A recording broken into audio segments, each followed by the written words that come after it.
제목이 비교 그리고 가로 열고 닫고 안에가 불행 이렇게 정했습니다. 부탄이라는 나라를 여러분 소개를 했습니다. 히말라야 동쪽에 있고 인도와 함께 접한 지역이 되겠습니다. 지금도 인구가 채 80만 명이 되지 않습니다. 국민 중생산은 우리나라의 10분의 1밖에 되지 않습니다. 그럼에도 불구하고 그 나라는 국왕이 있고 국왕이 정말 헌신적으로 나라를 잘 다스리고 했습니다. 이날 우리는 GDP가 중요한 것이 아니라 국민 행복 지수가 중요하다라고 하는 슬로건을 가지고 국민을 행복하기 위해서 많은 제도를 펼쳤습니다. 이 나라는 특별히 여러 가지 제도 가운데에 환경을 굉장히 소중하게 생각했습니다. 그래서 나무 한 그루를 자른다 할지라도 반드시 국가의 승인이 있어야만이 나무 한 그루를 벨 수가 있었습니다. 그리고 전선을 설치할 때도 지나가는 새가 그 전선에 목이 걸린다는 이유로 전선을 위로 설치하지 않았습니다. 국민의 건강을 위해서 나라 전체가 다 금연 정책을 펴서 그 누구도 담배를 피지 못하게 만들었습니다. 그러면서도 굉장히 이 국가는 종교적인 그런 국가였습니다. 이 속에서 백성들은 정말 행복했고 유엔이 조사할 때 2011년도에 국민 97%가 우리는 행복하다 그렇게 이야기했습니다. 세계가 깜짝 놀랐습니다. 이 나라 해발 고도가 굉장히 높은 나라, 산악지역에 집을 이렇게 사진을 보면 거의 절벽, 암벽 이런 곳에 겨우겨우 집을 짓고 살고 있는 이들이 가장 행복하다고 하니 많은 관객들이 그곳에 찾아가서 그들의 삶을 접하고 감동하고 그랬습니다. 그리고 5년이 흐르고 난 다음에 전혀 반대의 결과가 나왔습니다. 2016년도에 다시 유엔에서 발표를 했는데 그때 행복지수가 84위로 떨어지더니 이게 1918년도에는 97위로 떨어지더니 19년도 1년 후에는 95위로 세 단계 올라갔습니다. 97위, 두 단계 올라간 거죠. 97위나 95위나 그게 무슨 그게 큰 차이가 있겠습니까? 그 이후로는 아예 100위권 안에도 들어오지 못했습니다. 지금도 역시 국민들은 굉장히 패배의식에 젖어서 살고 있다. 그렇게 보고가 되어지고 있습니다. 이 5년 사이에 도대체 무슨 일이 생긴 걸까? 이 나라는 TV도 굉장히 늦게 보급이 됐습니다. 1999년도, 그러니까 2000년이 다 돼서야 TV가 온 국민에게 보급되기 시작했습니다. 그런데 이들이 갑자기 인터넷 손이 깔리고 핸드폰을 하기 시작했습니다. 개인 소셜미디어를 하기 시작했고 그것들이 급속도로 퍼져나가면서 비교하기 시작했습니다. 세상에 있는 사람들이 어떻게 사는지, 다른 나라의 사람들이 어떤 삶을 누리고 사는지, 그리고 비록 조그만 나라지만 그 가운데 다른 사람들은 또 부유한 사람들 어떻게 살고 있는지를 매일매일 실시간으로 확인하면서 자기 삶과 비교하기 시작했습니다. 그러면서 그들의 환상이 깨졌습니다. 아, 우리는 불행한 거구나. 우리는 불쌍한 거구나. 우리가 먹고 사는 건 너무 핫질이구나. 이런 것들을 그들이 깨닫게 되어지고 이렇게 급격하게 행복지수가 추락한 것이고 지금은 100위권 밖에 심지어 측정할 수도 없을 정도로 그렇게 되어졌습니다. 왜 이렇게 되었을까요? 비교했기 때문에 그렇습니다. 비교가 결국은 자신들을 비참하게 만들었던 겁니다. 자신들이 얼마나 행복한 것인지에 대해서 진실로 제대로 누리지 못하고 있었기 때문에 더 좋은 것처럼 보이는 것을 보고 자신들의 행복을 빼앗겼던 겁니다. 비교라고 하는 것은 이런 것이지요. 우리 아담과 하와 이야기를 알고 있습니다. 그들은 최상의 조건에서 에덴 동산을 받았습니다. 그런데 그들은 사탄의 꼬임에 빠져서 하나님과 비교하기 시작했습니다. 하나님보다 더 나을 수 있다는 생각에 하나님이 봉하신 선악과를 따먹게 되어지고 결국은 에덴 동산에서 쫓겨나고 말았습니다. 그들은 행복하게 살았어요. 사단이 이야기하기 전까지는. 그들은 모든 것이 완벽했어요. 그러나 사단이 와서 너는 하나님보다 못해. 네가 하나님보다 더 나을 수 있어. 라고 하는 비교의식을 심어주는 순간 불행하게 느껴졌고 선악과를 따먹을 수밖에 없었습니다. 결국 불행이 거기서 온 것입니다. 여러분 가인도 역시 마찬가지입니다. 동생과 경쟁하지 않았습니까? 동생이 하나님 앞에 드린 예배는 받으시고 내가 드린 예배는 받지 않으셔. 그러니까 난 불행한 거야. 이것을 해결하기 위해서는 내 동생을 죽여야 돼. 그래서 어느 날 들판에서 돌을 들어서 동생을 쳐서 죽이고 말았습니다. 가인의 비극은 어디서 시작된 겁니까? 동생하고의 비교의식. 그것이 바로 불행이었던 겁니다. 우리는 이스라엘 최초의 왕, 정말 모든 백성보다 어깨 위에 키가 더했다고 되어 있어요. 키도 훤칠하고 잘생겼고 효자고 그다음에 영적인 사람이었고 완벽했어요. 하나님께서 이스라엘 백성들 가운데 최고의 사람을 왕으로 뽑았어요. 그러나 그도 어느 순간인가 다윗과 비교하기 시작했습니다. 그저 아직 20살도 되지 않은 어린 다윗, 목동 그와 비교하기 시작하면서 열등의식을 느끼게 되어지고 어떻게든지 이 자식을 죽여야 된다는 생각으로 계속해서 그를 죽이려고 쫓아다니다가 정신병까지 걸리고 결국은 죽음으로써 그의 삶이 끝나버리고 맙니다. 사울 다 가진 사람이었습니다. 왕이었습니다. 잘 보시다시피 다 주었음에도 불구하고 비교하면서 내 것을 작게 보이는 거죠. 옛날 어른들이 남의 가진 떡이 더 커 보인다고 그런 얘기를 하죠. 다른 사람이 가진 게 더 커 보이고 다른 사람의 인생이 더 편안해 보이고 다른 사람이 더 그래서 잘 사는 것 같이 보이지만 실상은 그렇지도 않은데요. 나에게 있는 것이 소중한데 다른 사람 것을 자꾸 욕심 부리다 보니 자기가 비참해지고 불쌍해지는 겁니다. 여러분 고린도 교회도 역시 마찬가지 아니었습니까? 하나님의 은혜가 충만했던 교회예요. 각각의 다양한 은사들이 그곳에는 있었습니다. 평고침보다 온갖 은사들이 그 교회 안에 다 나타났어요. 얼마나 하나님 앞에 영광 돌릴 일들이죠. 그런데 그것 가지고 서로 비교하는 거예요. 예언이 최고다, 병고침이 최고다, 신유가 최고다부터 시작해서 서로가 경쟁하면서 하나 되어지지 못했습니다. 왜 경쟁하는가? 바울이 그래서 야 몸이 각 기관이 다 다르지 않냐. 은사도 다 역할이 다르지만 한 몸처럼 하나님의 교회를 세우는 거 아니냐. 경쟁하지 마. 너희들은 하나야. 이렇게까지 권면할 정도였습니다. 하나님이 주신 은사를 가지고 사람들이 비교할 정도니 여러분 사람들이 키 가지고 비교하죠. 인물 가지고 비교하죠. 몸매 가지고 비교하죠. 연봉 가지고 사는 집 가지고 지역 가지고 비교하죠. 늘 비교하고 신문에 보면 어느 아파트는 얼마고 해서 늘 부동산 가격 가지고 비교하고 그러죠. 제가 어제 기사를 보는데 세계에서 가장 몸매가 아름다운 여인이 브라질에 살고 있더라고요. 근데 이 여인이 더 아름답기 위해서 엉덩이에다 연어 정액을 넣었다는 거예요. 여러분 보셨나요? 근데 이게 뭐 치료 목적으로도 쓰여지기도 한대요. 사진이 나왔는데 정말 비상식적으로 엉덩이가 크더라고요. 너무 징그러울 정도로. 아니 최고 아름다운 몸매를 가졌음에도 불구하고 여전히 엉덩이에다가 또다시 연어의 정액을 맞고 더 엉덩이를 키우려고 하는 이 인간의 탐욕. 누군가가 아마 옆에 더 큰 엉덩이를 받는가 보죠. 뭐 이렇게까지 사람이 꽤 지저분해지고 비교하면 불행해진다라고 하는 거예요. 오늘 우리가 73편 시편을 보았습니다. 아삽이라고 하는 분, 다윗 성가대의 지휘자 중에 한 분이었습니다. 그는 굉장한 영적인 사람이기도 했습니다. 그런데 그가 실족했습니다. 그리고 그뿐만 아니라 그 당시에 많은 백성들마저 실족했습니다. 왜냐하면 비교한 거거든요. 예수님 하나님을 잘 믿는 자기들과 하나님을 없이 사는 그들을 비교해 보니까 오라 우리가 잘 사는 게 아니에요. 그들이 잘 사는 거예요. 그들이 잘 사는. 그들은 마음대로 살고 마음대로 악을 행하고 온갖 짓을 다 하는데도 불구하고 그들은 모든 게 잘 돼요. 그리고 소득도 점점 들어가요. 그리고 죽을 때도 보니까 잘 죽어요. 그런데 하나님 믿는 자기들을 보니까 매일마다 하나님 앞에 두드려 맞아서 고난과 어려움을 겪어요. 그리고 마음에 상심이 됐던 거예요. 백성들이 와서도 하는 말이 야 하나님 다 몰라. 이렇게 얘기했다는 거예요. 여기 보면. 하나님이 어떻게 다 알아. 하나님 다 몰라 그냥. 야긴이 저렇게 잘 되는 거 하나님 모르시는 거지. 야 우리 하나님 잘 믿는 우리 이렇게 고통당하고 이렇게 얘기한 거예요. 비교하면서 그들이 마음 가운데 실족이 되었던 거죠.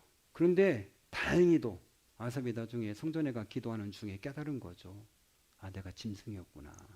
이들의 결말 설령 이들이 잘 죽었다 할지라도 지옥에 가는 걸 내가 몰랐구나 하면서 나는 우매한 짐승과 같다. 이런 고백을 하면서 회개한 내용이 나오고 있는 것을 보게 되어집니다.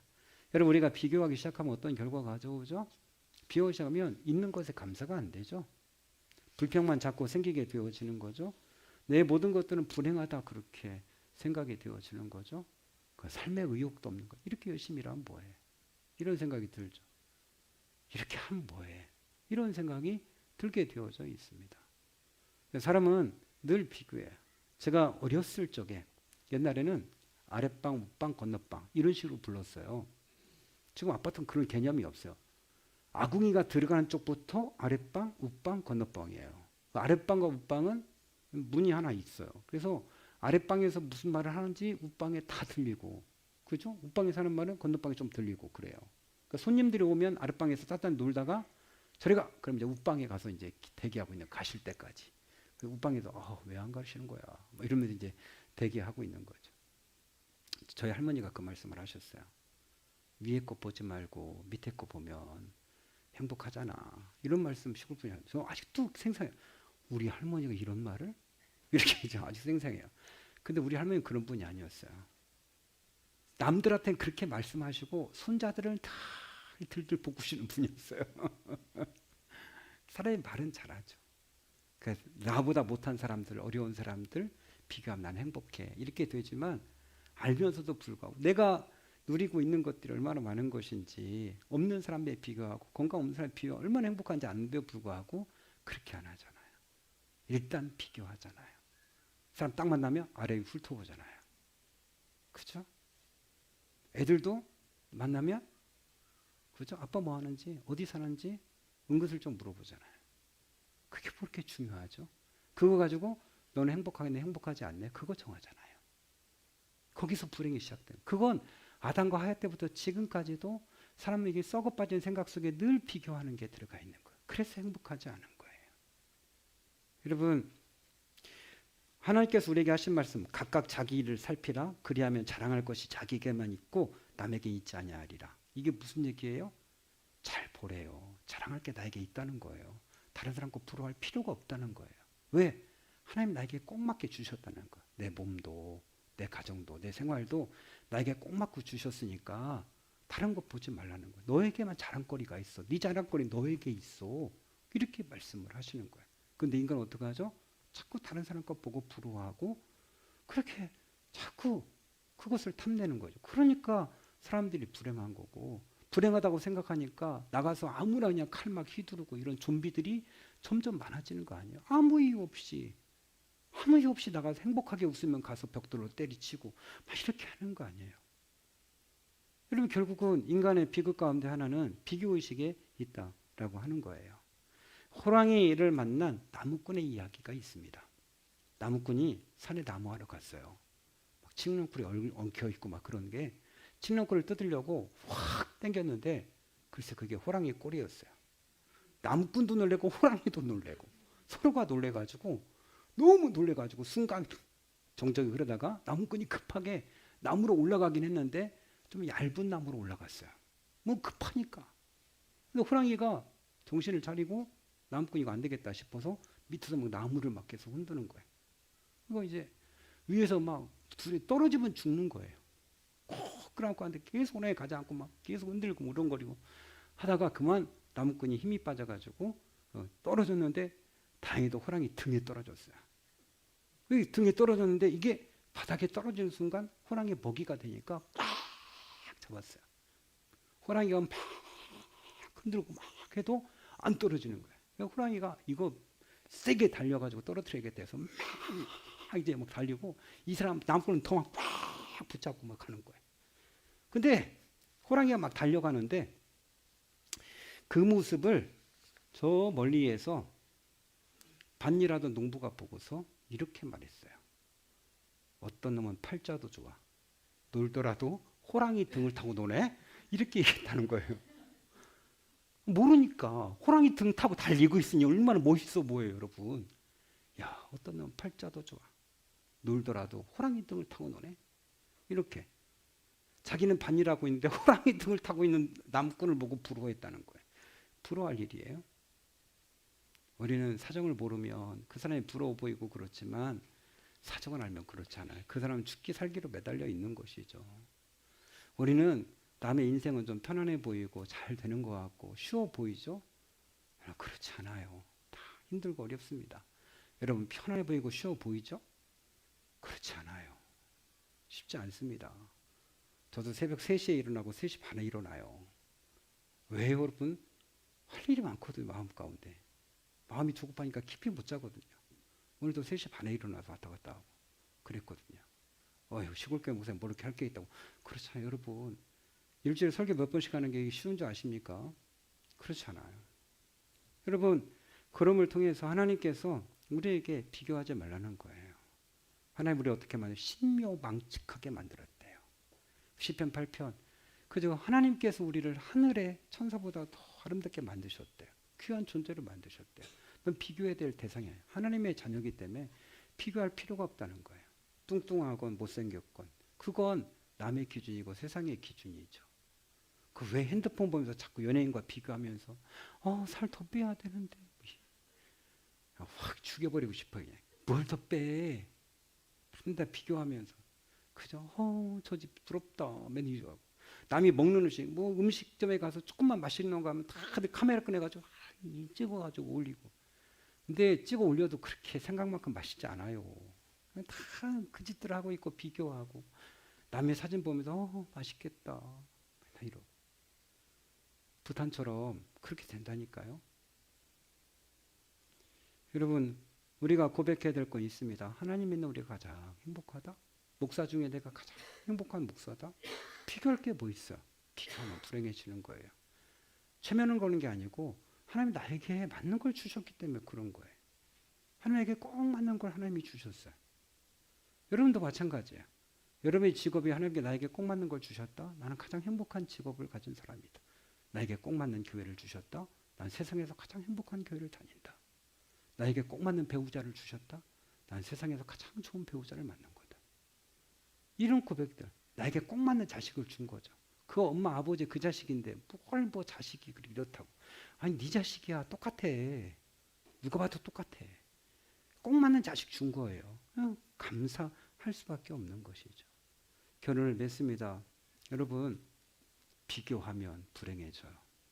비교하면 기쁨이 없어요. 의욕이 없어요. 비교할 거 없어요.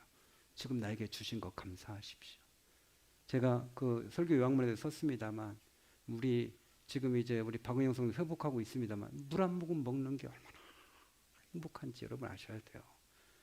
잠잘 때 등이 안 베기는 것만 해도 의자에 앉았을 때 엉덩이가 안 베기는 것만 해도 얼마나 감사한지 저는 몰랐어요. 엉덩이 베긴다는 게 뭔지. 푹신한 소파에 앉아 있어도 엉덩이 살이 빠지면 엉덩이가 엄청 아파요. 해보신 분 알걸요? 왜 환자들이 천천히 슬로우 비디오로 걷는지 아세요? 그 한 걸음이 엄청 어려운 거예요. 엄청. 하루가 얼마나 긴지 몰라요, 진짜. 하루 밤을 보내는 게 건강할 때 몇 개월 보내는 것보다 길. 아무리 자도 새벽에 안 와요. 정말. 그 무엇인가를 먹을 수 있고 마지막 처음 밥 한 숟갈 먹었을 때 먹을 수 있는 게 감격스. 우리 박 선생도 울었죠? 처음 밥 먹고 막 밥 한 숟갈 먹는 게 그 감격. 그럼 맹장 수술하고 큰 수술 하신 분들 방귀 기다리잖아요. 왜 안 나오는 거야? 그 방귀가 뽕 나왔을 때 다들 그 옆에 있는 보자들 막 박수 치고 와 하고 막 그러잖아요. 방귀만 껴도 박수 치고 막 다 왔다 뭐 이러고 그죠? 사람들이 뭐 자랑해 나 방귀 꼈어 뭐 이러고 뭐 전화로 자랑하지. 얼마나 정말 우리 감사한 게 많아요. 그런데 불구하고 자꾸 비교하면서 쓸데없는 거 자꾸 보고 들여다보고 듣고 하면서 비교하면 불행하다고 생각해요. 그럴 필요 없어요. 하나님 나에게 주신 건 나에게 맞는 걸 주셨다. 더 부족한 것이 있다면 구하면 더 좋은 걸 주시겠죠. 그렇게 감사하며 지내시는 저와 여러분 되시기를 축원합니다. 축원합니다. 예, 오늘 헌금은